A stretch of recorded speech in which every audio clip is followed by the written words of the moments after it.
The History of India Part 2, Medieval Era. After the decline of the Gupta Empire around the mid-6th century CE, the political landscape of the Indian subcontinent became fragmented, giving way to centuries of shifting kingdoms, cultural transformations, and new waves of external influences that would shape India's medieval identity. The so-called post-Gupta period is often remembered as an age of regional kingdoms, but it was also a dynamic era when Indian civilization saw remarkable changes in art, literature, philosophy, temple architecture, and religious practice, even as warfare and invasions brought political instability. The vacuum left by the Guptas first gave rise to the Pushibhuti dynasty, also known as the Vardhana dynasty, under Harshavardhana 606–647 CE, who briefly managed to restore political unity in northern India. Harsha ruled from his capital at Kanauj and extended his power across much of the Gangetic Plain, a devout patron of the arts and religions. Harsha was originally a follower of Shaivism, but later turned to Mahayana Buddhism, becoming a great supporter of monasteries and learning centers. His court was adorned with scholars, poets, and envoys from distant lands.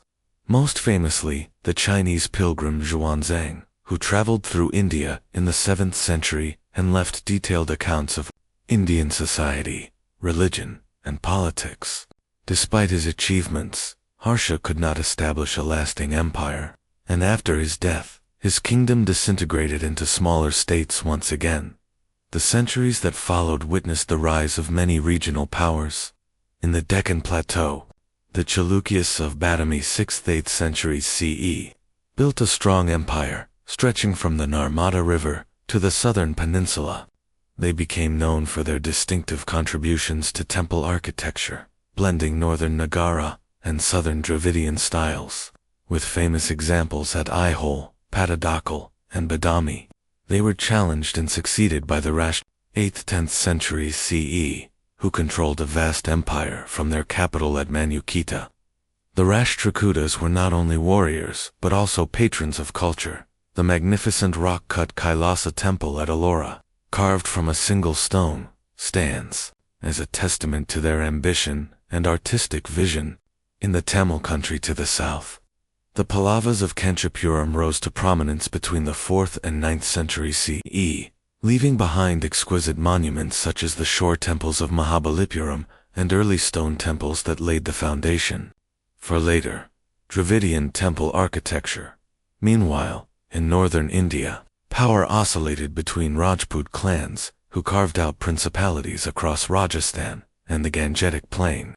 The Rajputs, emerging around the 7th century, became renowned for their martial traditions, chivalric ethos, and devotion to honor, which would dominate the politics of northwestern India for centuries. They constructed fortresses and temples in stone, leaving behind enduring architectural marvels such as Chittagar and Kumholgar forts. Yet their constant internecine conflicts prevented them from uniting against foreign invasions, a factor that would later open the doors to Turkic and Afghan conquerors from Central Asia. From the 8th century onward, India was increasingly drawn into contact with the Islamic world. Arab traders had long frequented the Malabar coast, but in 711 CE, an Arab army led by Muhammad bin Qasim conquered Sind, establishing the first Islamic foothold in the subcontinent. Though the Arabs did not expand further at this stage, their presence in Sind and continued trade across the Indian Ocean brought new currents of cultural and religious exchange.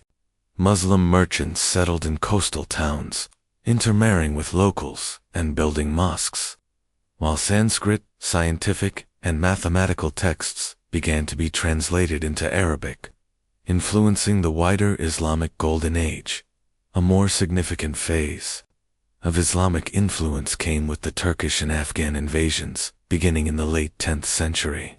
The Ghaznavid ruler, Mahmud of Ghazni r. 998–1030 CE, launched repeated raids into India, not for permanent conquest, but for plunder and prestige. His expeditions reached as far as Gujarat, sacking temples and cities, while also patronizing scholars like al-Biruni, whose observations about Indian society remain invaluable historical sources. By the early 12th century, the Ghurids followed, and their general Muhammad of Ghor laid the foundations for Muslim rule in northern India. His victory over the Rajput king, Prithviraj Jahan, at the Battle of Turin in 1192, CE opened the way for the establishment of the Delhi Sultanate. The Delhi Sultanate, 1206 to 1526 CE, marked a new chapter in Indian history, introducing Indo-Islamic political systems, architecture, and cultural fusion. It was founded by Qutbuddin Aibak, a former slave general of Muhammad of Ghor, who established the Mamluk slave dynasty. The Sultanate went through 5 dynasties: Mamluk, Khilji, Tughlaq, Sayyid, and Lodi, each leaving its mark on Indian politics. The early sultans faced constant resistance from Rajputs, Mongol incursions, and rebellions, yet gradually extended their control over much of northern India. The Khiljis, under Alauddin Khilji, expanded the Sultanate's reach into the Deccan and instituted strict market reforms in Delhi to regulate prices and ensure supplies for his armies. The Tughlaqs, particularly Muhammad bin Tughlaq, experimented with ambitious but often disastrous policies, such as moving the capital to Daulatabad and introducing token currency. Despite these challenges, the Delhi Sultanate laid enduring foundations for administration, taxation, and military organization. The cultural impact of the Sultanate was immense. Persian became the language of administration and high culture, while architecture blended Islamic arches and domes with Indian decorative motifs, producing masterpieces like the Qutb Minar, Ali Darwaza, and early mosques. The Sultanate also witnessed the flourishing of Sufism in India, as mystic orders like the Chishti spread teachings of devotion, simplicity, and love for God, attracting both Muslims and Hindus. This spiritual inclusivity resonated with common people and laid the groundwork for later Bhakti movements.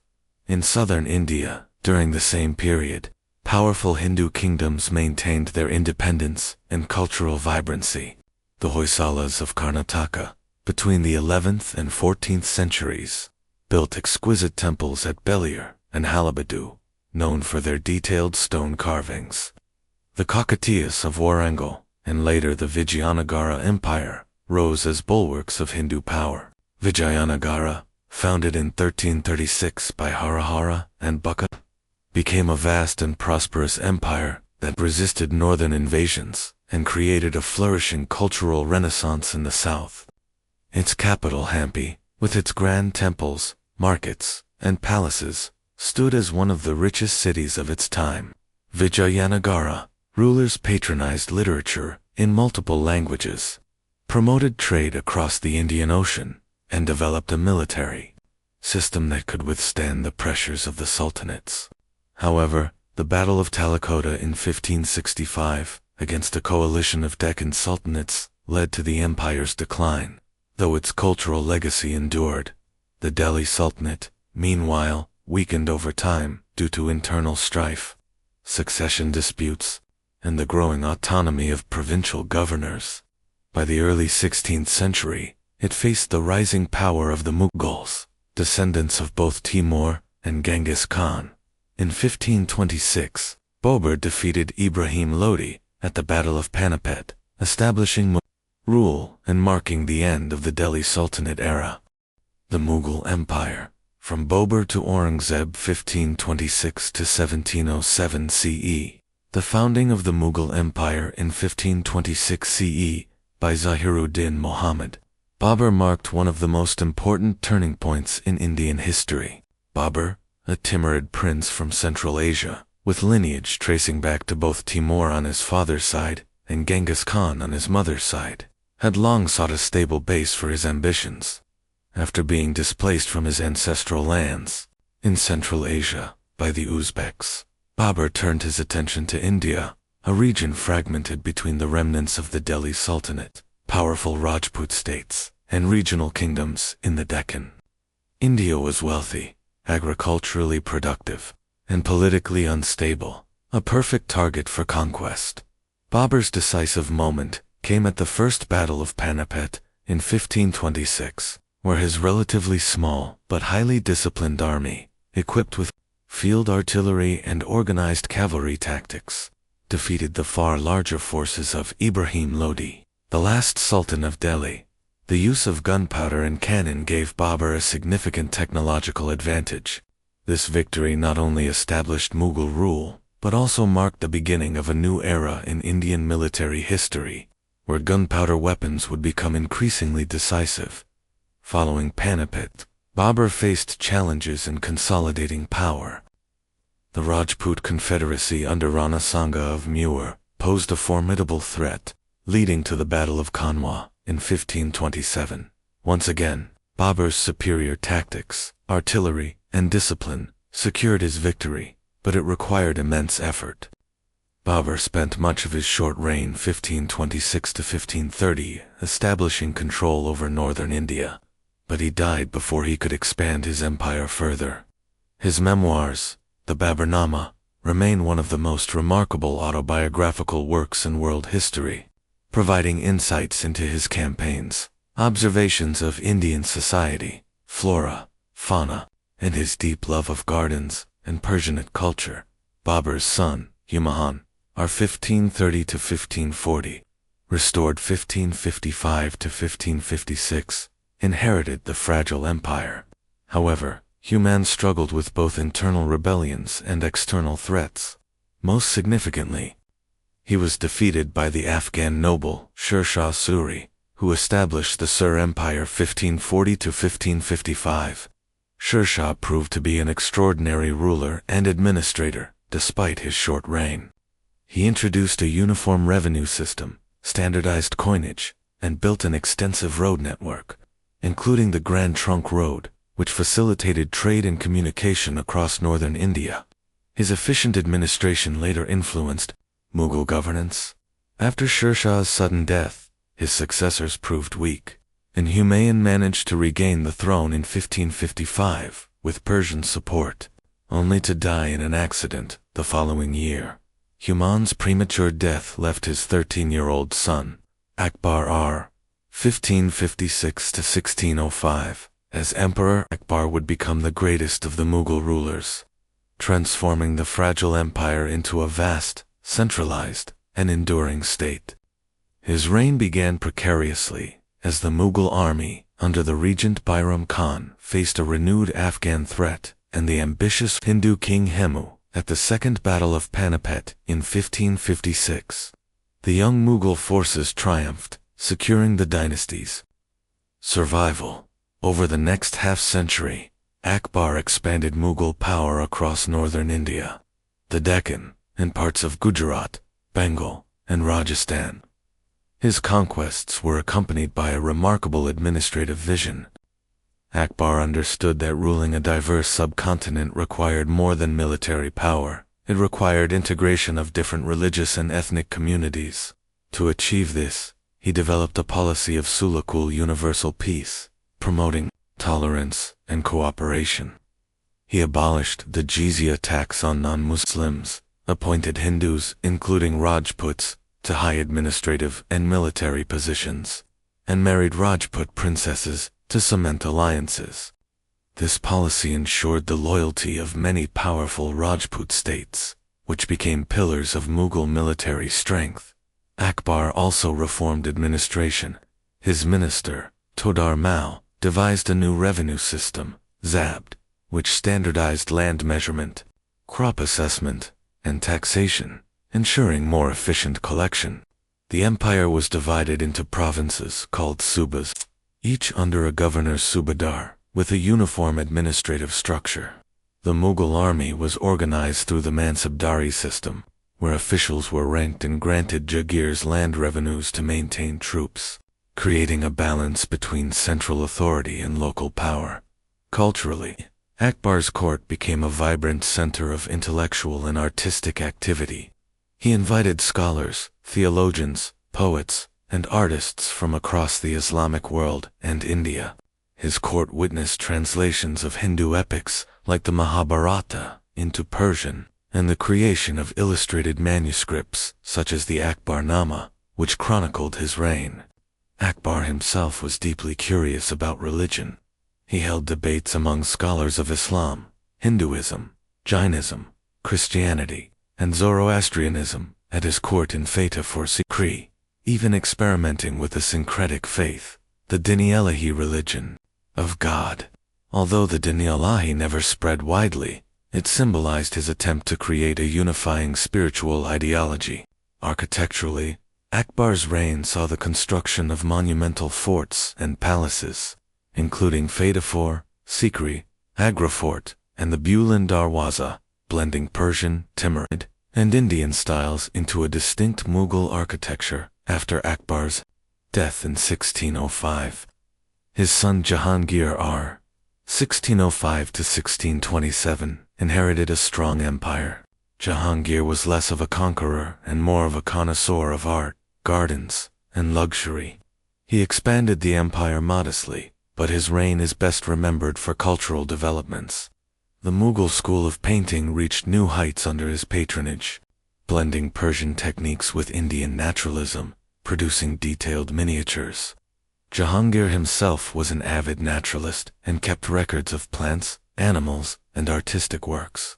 His consort, Nur Jahan, played a major role in court politics, effectively co-ruling the empire at times.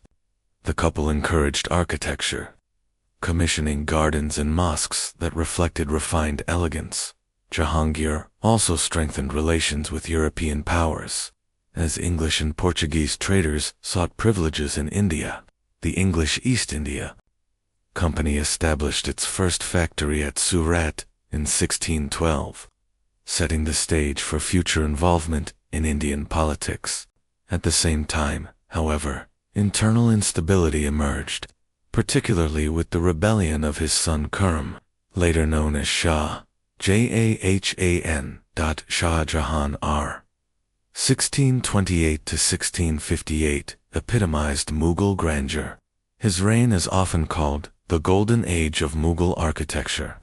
He expanded Mughal control further into the Deccan and Central Asia, though his Central Asian campaigns met limited success.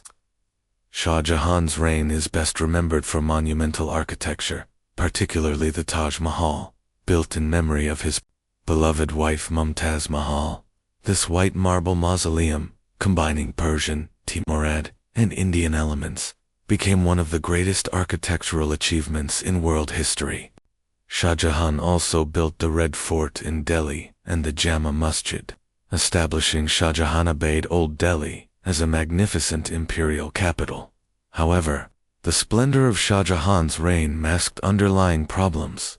Continuous wars, particularly in the Deccan, strained the treasury, and noble factions vied for influence. Eventually, Shah Jahan was deposed by his ambitious son, Aurangzeb R. 1658 to 1707, after a brutal war of succession among his brothers. Aurangzeb emerged victorious, imprisoning Shah Jahan in Agra until his death.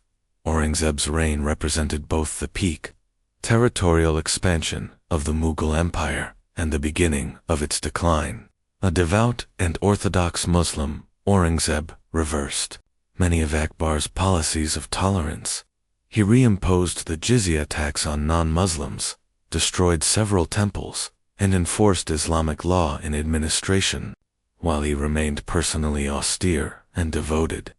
His religious orthodoxy alienated large sections of the Hindu population, particularly the Rajputs and Marathas.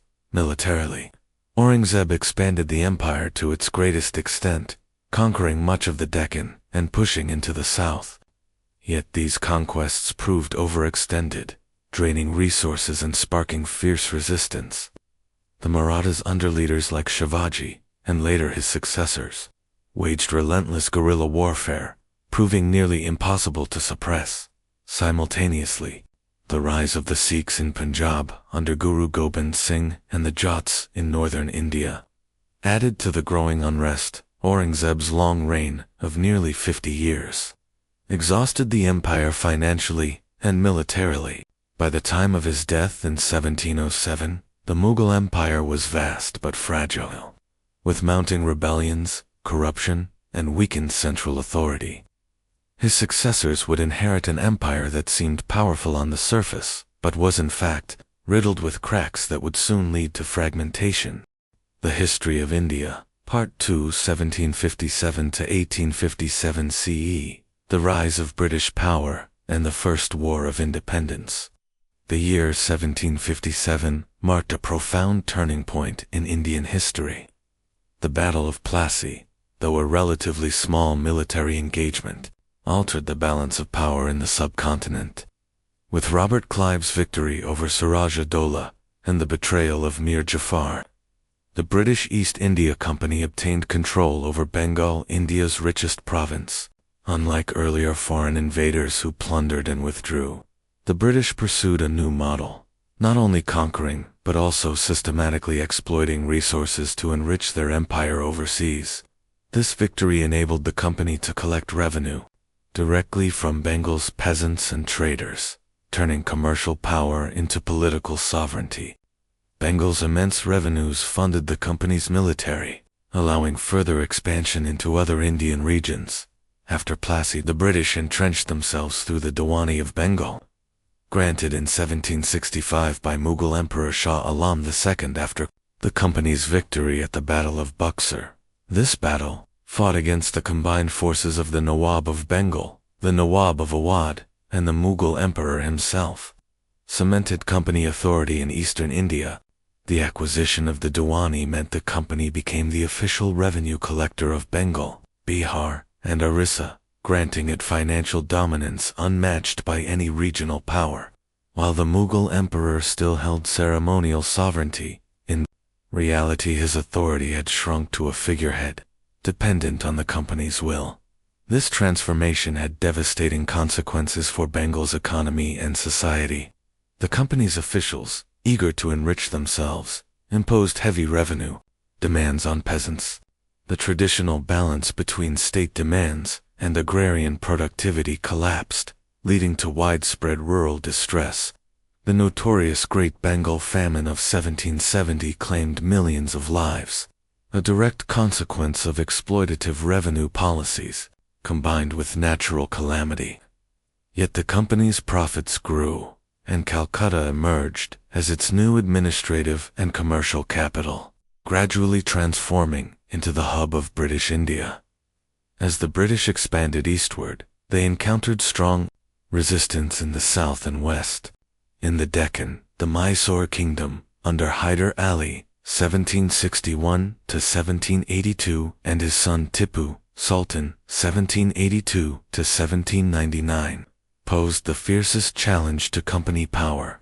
Hyder Ali, a brilliant general, transformed Mysore into a formidable state with a disciplined army and modernized artillery. His successor Tipu Sultan, known as the Tiger of Mysore, continued this legacy. Tipu allied with the French against the British, introducing military innovations, including the use of iron-cased rockets, which astonished European observers. The Anglo-Mysore Wars, 1767–1799, became defining conflicts of the late 18th century. Despite Tipu's heroism and his vision of resisting colonial encroachment, the British, with superior resources and alliances with the Marathas and the Nizam of Hyderabad, ultimately triumphed. In 1799, during the Fourth Anglo-Mysore War, Tipu Sultan fell defending his capital, Seringapatam, marking the end of Mysore's resistance and a decisive victory for company power. Simultaneously, in western and central India, the Marathas fought bitterly against British encroachment. After reaching the zenith of their power in the mid-18th century, the Marathas had become the primary defenders of Indian sovereignty. The Anglo-Maratha Wars 1775 to 1818 unfolded in three phases. The First Anglo-Maratha War 1775–1782 ended inconclusively with the Treaty of Salbai, preserving Maratha independence. However, the Second Anglo-Maratha War 1803–1805, during the Governor-Generalship of Lord Wellesley, saw decisive British victories at Assaye and Laswari, bringing large parts of central India under company control. The final blow came in the Third Anglo-Maratha War, 1817-1818, after which the Peshwa was deposed and the Maratha Confederacy dismantled. The Marathas, once the hope of an indigenous revival, thus succumbed to British supremacy. In the north, the Sikhs of Punjab, who had risen under Guru Gobind Singh's Khalsa and later consolidated into the powerful state of Maharaja Ranjit Singh, 1782-1839, maintained independence longer than most Indian powers. Ranjit Singh's empire stretched from the Khyber Pass to the Sutlej River, with Lahore as its glittering capital. His administration combined military strength with tolerance, employing both Hindus and Muslims in key positions, while his army was modernized with European training and artillery. Yet after his death, internal divisions weakened the Sikh state. The Anglo-Sikh Wars, 1845-1849, resulted in the annexation of Punjab, marking one of the last major conquests before the consolidation of British India. The company's territorial expansion was not limited to warfare alone. Diplomacy, manipulation, and treaties played crucial roles. The policy of subsidiary alliances, introduced by Lord Wellesley, forced Indian rulers to accept British protection, station British troops in their territories, and pay for their upkeep. While nominal sovereignty was retained, effective power passed to the company. Later, the notorious doctrine of lapse, championed by Lord Dalhousie, declared that if an Indian ruler died without a natural heir, his kingdom would be annexed by the company. This policy resulted in the absorption of several princely states, including Satara, Jhansi, and Nagpur, creating widespread resentment among Indian elites. As company rule expanded, its impact on India's economy, society, and culture deepened. Traditional industries, especially textiles, suffered enormously due to the influx of cheap machine-made goods from Britain. Indian weavers, once famed for producing the finest muslins and silks, faced ruin as their crafts could not compete with industrial products. The drain of wealth from India to Britain became a central feature of colonial exploitation, turning India from a global exporter into a raw material supplier in captive market. Agriculture too was reshaped, with emphasis on cash crops like indigo, opium, and cotton, often at the expense of food security. Famines became recurring tragedies under this exploitative economic system. Yet this period also witnessed new social and cultural currents. The British introduced modern education, legal codes, and communication systems, such as railways and telegraphs, which would eventually facilitate nationalist movements. The printing press spread new ideas, while reformers like Raja Ram Mohan Roy emerged to challenge social evils, such as sati, widow burning, child marriage, and caste discrimination. Roy, often called the father of modern India, advocated for rationalism, women's rights, and the blending of Indian tradition with modernity. Similarly, other reformers like Ishwar Chandra Vidya Swami, Dayananda Saraswati, and later Swami Vivekananda carried forward this intellectual awakening. But while some saw opportunities in modern ideas, many others perceived British rule as destructive and alien. Missionary activity and legal interventions in religious practices created suspicion that the British sought to undermine Indian culture and impose Christianity. Discontent brewed not only among intellectuals and peasants, but also among the sepoys, the Indian soldiers in the company's army, who faced discrimination in pay conditions and promotion compared to their British counterparts. All these strands of discontent culminated in the Great Revolt of 1857, also remembered as the First War of Independence. The immediate spark came from the introduction of the Enfield rifle, whose cartridges were rumored to be greased with cow and pig fat, offensive to both Hindu and Muslim soldiers. When sepoys at Meerut refused to use the cartridges, they were punished harshly, leading to open mutiny on May 10, 1857. The uprising quickly spread across northern and central India, with Delhi, Kanpur, Lucknow, and Jhansi emerging as major centers. The aged Mughal Emperor Bahadur Shah Zafar was proclaimed as the symbolic leader, though real leadership lay with figures like Rani Lakshmi Bai of Jhansi, Tansha Topi, Nana Sahib, and Kunwar Singh. The revolt was marked by extraordinary bravery, but also by lack of coordination and unity. While sepoys and local rulers fought valiantly, many regions remained loyal to the British, and the company's superior resources eventually suppressed the uprising. The retribution was brutal, with mass executions, destruction of towns, and the exile of Bahadur Shah Zafar to Rangoon. The revolt of 1857, though unsuccessful militarily, left an indelible legacy. It exposed the deep resentment against colonial rule, demonstrated the potential for Hindu-Muslim unity, and laid the groundwork for future nationalist movements. In its aftermath, the British government abolished the East India Company in 1858, bringing India directly under the Crown. Queen Victoria's proclamation promised religious tolerance, respect for Indian traditions, and greater inclusion of Indians in administration, though in practice, exploitation and racism continued. Nevertheless, the century between Plassey 1757 and the Revolt 1857 marked the decisive transformation of India from a land of competing regional powers to a colony firmly under British imperial control, setting the stage for both the consolidation of the Raj and the eventual struggle for independence in the 20th century.